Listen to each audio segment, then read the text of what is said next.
Well, I'm Calina Ellwand, Communications and Public Affairs Manager at the Global Center for Pluralism, and I'm delighted to be joined today by Paolo de Renzio, the Senior Research Fellow at the International Budget Partnership. As part of the ongoing dialogue that we've been convening on our Pluralism and the Pandemic portal, we've now turned our attention to inclusive economies. So as part of that dialogue, I'd like to ask you, Paolo, to better understand the need for inclusive economic recovery. I'm wondering if you can draw a picture for us of the socioeconomic inequalities that have been surfaced by the pandemic and which groups of people or communities you see being most affected. Thank you very much, Calina, for the invitation. Well, a lot has already been said about some of these issues over the past few months, and I think the key point is that in many ways the pandemic has almost given a new meaning to the word inequality, because it has opened up and sort of made evident some of the trends that were already ongoing in terms of increasing inequalities along different dimensions. And I think, we see poor and marginalized groups of different kinds that find themselves on one hand unable to respect basic health measures like social distancing or basic hygiene because of their living conditions or their working conditions.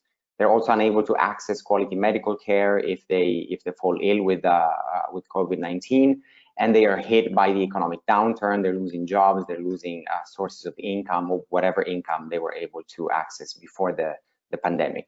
So categories like slum dwellers, informal and low-wage workers, ethnic minorities, illegal immigrants, these are some of the groups that have been hit the hardest by the pandemic. And in many ways, these were groups that were already living at the margins of society, and it's almost as if the pandemic is almost pushed them off the margin. So yes, we see certain groups that are definitely suffering a lot and disproportionately in comparison to other groups. And we see some of these inequalities widening as a consequence of the pandemic. So as someone who researches and advocates for more equitable and just budgeting and taxation, what sort of actions do you think economic policymakers and governments need to be taking to really address these inequalities that you've described? And does this require a significant shift from the old ways of approaching spending and taxation, or is this, are these actions that were already there?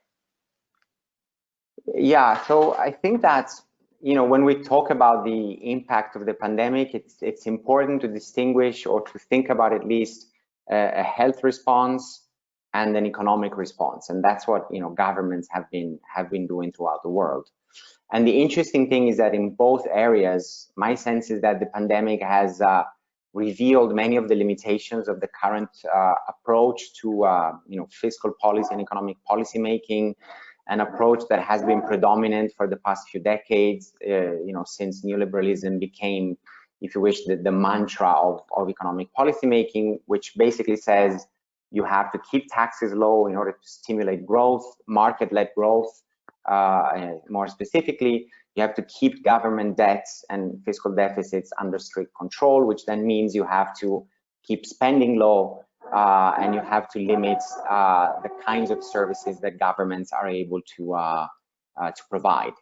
So if we look at the health emergency, what seems to me to be very clear is that the pandemic has shown the need for a strong public health system, and that's basically where governments should put a lot of focus in the long term. They should be trying to build those systems in a way that makes societies more, better able to respond to pandemics, present and future, because this, I think, inevitably will not be the last crisis of this sort that the world will face, and we need better systems, stronger public systems to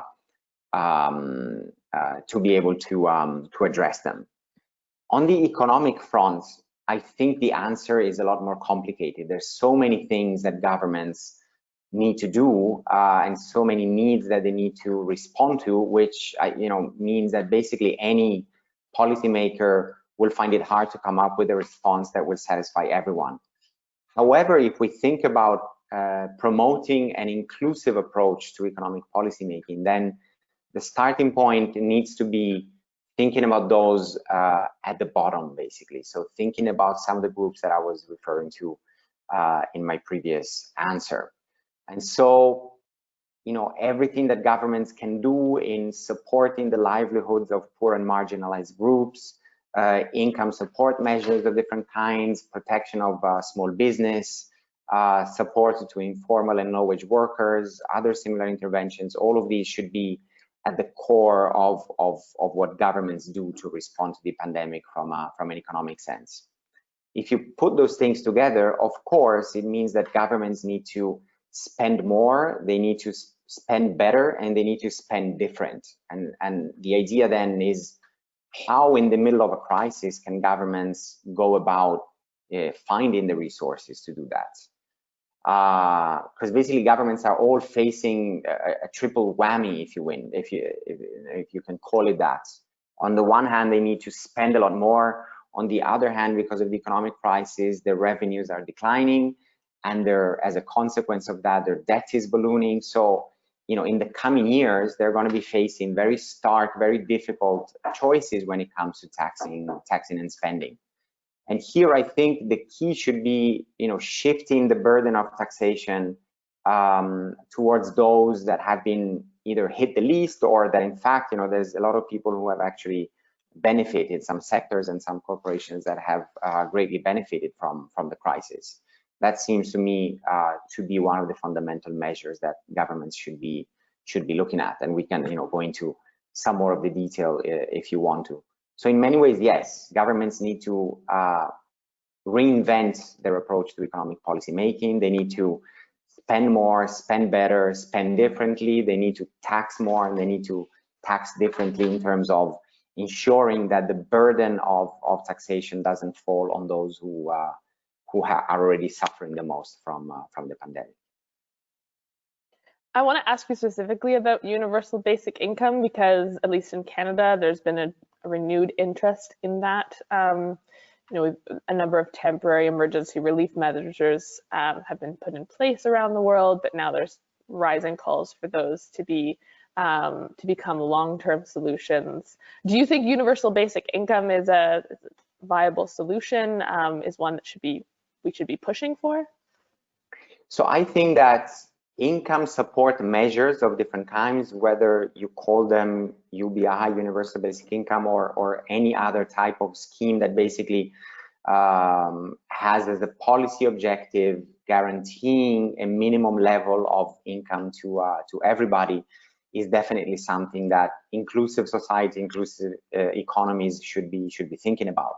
What is interesting about this is that, you know, before the pandemic, this was, you know, a little bit of a radical idea that was getting piloted in a few places as something almost impossible, as a utopia to be tested, but probably never fully realized. And now the pandemic again has almost like created the opportunity and the conditions for some of these ideas to be tested in a way that might lead to a more permanent policy interventions. Because at the end of the day, the pandemic has created an immediate need, but it's not like poverty and inequality are likely to disappear anytime soon. And stronger, more universal, more comprehensive, better targeted programs that can provide, especially those with that suffer the most from poverty, from inequality, from marginalization, from vulnerability,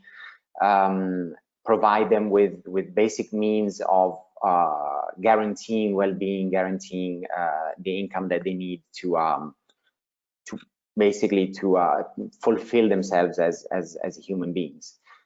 I would say one of the things to be careful about is that universal basic income schemes don't become a substitute for basic social services, for example, or for doing some of the other things that governments need to do, for example, to build strong public health systems. So if you give somebody a check for $1,000 a month and then you say, well, now you take care of your own health, I don't think that's a viable option. I don't think that's a solution that should be put on the table. Right. So it has to be presented in a combination with a lot of these other policies you mentioned.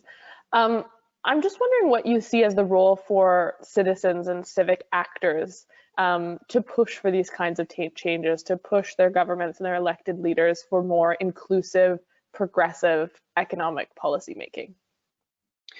What I find very interesting is the fact that, you know, over the past few decades, definitely rising economic inequality has grown together with political inequality and with political exclusion. So we see this, you know, we've seen this very clearly even before the pandemic about how much citizens, you know, different categories of citizens felt excluded from the political game, felt that their needs and priorities were not being taken into account, and that political power and the economic decision-making power was increasingly concentrated in the hands of a few rich individuals who are able to you know, donate to political campaigns, for example, or to unduly influence political processes, powerful corporations that through lobbying and other interventions were again able to steer tax reforms, for example, or spending reforms, etc. So clearly, you know, over the past few years, the citizen frustration with the state of things has become very prominent. You know, in the past year, in the few months before the pandemic, there were street protests throughout the world, from, you know, Hong Kong to Chile to Ecuador to France, etc. Pretty much all over the world, demonstrators were protesting against political exclusion and economic exclusion, in the sense of seeing their conditions become gradually more insecure, a lack of voice in terms of ensuring that they could help influence and shape the economic choices that governments were making. So in many ways, I think that the role of citizens and civic actors in the current scenario and in future, you know, in how this situation develops, is to take back some of that power, is to reverse that trend of increasing concentration of political power and economic decision making. Now, of course, that's not an easy thing to do, because powerful actors are not going to be very willing to sort of, you know, give that power away without putting up a fight. So the real challenge, I think there's two real challenges here. The first real challenge is forming broad coalitions that can push for change, for the kinds of changes that are needed. And this means, you know, pulling together different types of actors who might benefit from a different status quo, and which at the moment are not clearly either have not worked together in the past, or do not trust each other very much, you know, between civic actors, you know, parts of the business sector, trade unions, and so on. There needs to be new kinds of coalitions of progressive forces that can strongly argue for some of the policies that we've discussed and that have been discussed in public debates. The other key point, in my view, is the need for a new narrative, almost like to tell a new story about what does it mean for an economy to be inclusive, what does it mean for a society to be inclusive, what kinds of policies can promote more inclusive societies, and you know, what is the role of citizens in contributing to that shift in the consensus. So, you know, for the past 2 or 3 decades, basically the neoliberal consensus has dominated economic policy making, and, you know, in many ways people have bought into it without really thinking about the possible alternatives. Again, there's been a lot of work in this area with a lot of you know, promising developments and so on, but now we've almost like more than ever the need for a new way to tell the story about what an inclusive economy, what an inclusive society means, and how it can be brought about is fundamental. And are you seeing that sort of new story being written anywhere in the world right now? Are there innovative economic policies or particularly inspiring leadership that you're seeing that's giving you hope for a more inclusive economic recovery from the pandemic? I think, you know, I think there's a lot of interesting stuff going on. I mean, even the fact that a great number of governments have responded to the pandemic in a very active way by almost like, you know, throwing out the rule book of neoliberal fiscal policy and not being scared of spending much more than what they're earning, thinking about new programs like universal basic income or other types of income support for poor and vulnerable citizens. You know, the fact that governments have gone in that direction is already an interesting signal to me. The fact that when the moment comes, when the urgency is there, then governments realize that they need to do more and that they can do more. Now, of course, the risk is that you know, after the, let's say, the peak of the crisis is over, then governments return to the old way of doing things without questioning, without really innovatively thinking about new ways of approaching these issues that might make these changes more sustainable and more long-term. One of the examples that we've been following quite closely is the well-being budget approach that is being adopted in New Zealand. It actually started before the pandemic, so it doesn't really have anything to do with a response to the pandemic, but it's a very interesting way of linking broader indicators of well-being in its, you know, multidimensional aspects to the budget process, to the policies that governments finance through spending. So that's, you know, that's a possibility. Universal basic income pilots are also very interesting. On the financing side, there's, you know, increasing talk and increasing discussion about taxing wealth, for example, which in many countries is something that is not heavily taxed at all. Taxing certain sectors that have benefited a lot from the pandemic and then have been making corporations that have been making excess profits. So I think there's a lot of interesting thinking, a lot of interesting piloting going on. Of course, the key challenge is in the future will be to find ways to build on these ideas, build on these pilots, turn them into something that starts to be considered as viable policy options and not just as something that was specific to this moment of having to respond to an emergency or specific to a country where, you know, with a very specific political condition. Right. Well, just to wrap up, it's been a very interesting conversation. I'm wondering what you hope global societies learn from the pandemic moving forward. That's a very interesting question. I would say it's interconnectedness. The you know, the idea that what unites people is and has to be much stronger and more important than what divides people. And the fact, you know, in an emergency situation, we need to come together and progress only makes sense if it means creating more opportunities and promoting a better life for everyone. And I see seeds of that idea in many different places during this crisis, but I also see the risk of almost like a backlash against interconnectedness and back towards more isolation, more polarization, more, you know, everybody looking after their own interests. But yeah, my hope is that basically through the pandemic, we increasingly recognize that we are all interconnected and that, you know, societies, if you think about interconnectedness, then societies and economies need to be rethought to overcome the barriers that divide us and recognize all of the things that unite us as citizens. Well, thank you for leaving us on a positive note. And I think interconnectedness is a very important message for all of us to be thinking of. So thanks again for taking part in this, Paolo. Thank you very much, Calina.